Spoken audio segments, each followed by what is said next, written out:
गिरती है और मेरे चैनल पे आएगा भी तनाव में है, इसलिए प्लीज इसको चलिए सत्येंद्र जी अपनी बात को जल्दी से पूरा करिए। मैं उसी बात को आगे बढ़ा रहा था। कई बार जैसे सब सरकार गिरती है, दूसरी सरकार आती, तो वहां पर भी जिस पुराने कई बार विपक्ष के दल का भी विधानसभा अध्यक्ष रहा हुआ है, और फिर बाद में जब बदला गया, अभी कर्नाटक में भी यही स्थिति हो गई थी कि कुछ समय तक जो विधानसभा अध्यक्ष हुआ करते थे वो विपक्षी के हो गए थे, क्योंकि भारतीय जनता पार्टी की येदियुरप्पा की सरकार आ गई थी, वहां पर आ गई थी जब।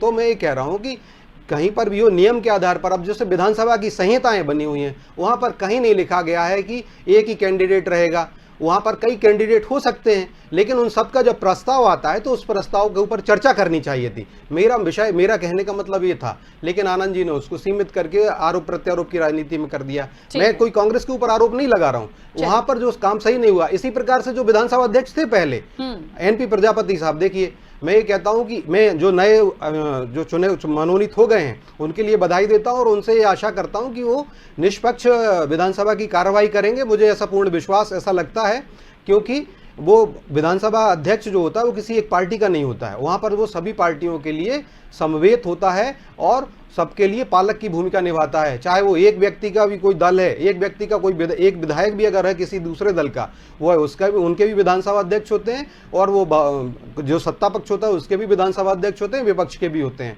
तो उनको सबको एक पालक की भांति ध्यान रखते हैं। तो मैं ऐसा समझता हूं कि ये जो आए हुए गौतम जी हैं, गिरीश जी गौतम जी, वह ऐसा निष्पक्षता के साथ व्यवहार रखेंगे और सदन की गरिमा को रखेंगे। ऐसा नहीं करेंगे जैसा कि प्रहलाद लोधी जी एक चुने हुए विधायक थे और उनके ऊपर कोई अपराध का मामला आया और उन्होंने बगैर सोचे समझे सिर्फ कांग्रेस को कैसे बहुमत में लाना है, उनकी सदस्यता को भंग कर दिया गया एनपी प्रजापति साहब ने। और बाद में फिर प्रहलाद लोधी जी सुप्रीम कोर्ट गए और वहां से आदेश लेके आए, और फिर देखिए पूरी विधानसभा को बैकवर्ड होना पड़ा, इसको कहते हैं यू टर्न लेना पड़ा, या कि मतलब इसको मैं संविधान की आसंदी की गरिमा रखता हूं तो ये नहीं कहूंगा कि क्या, लेकिन बहुत पीछे आना पड़ा। क्यों कर दिया फिर सुप्रीम कोर्ट से? अगर नहीं करता फिर विधानसभा रीइंस्टेट करना पड़ा था ना विधायक जी की सदस्यता को। सत्येंद्र जी, क्योंकि देखिए समय की सीमा है, बहुत सारे प्रश्न हैं और बीच में इधर उधर मुद्दा जाता है तो समय बर्बाद होता है।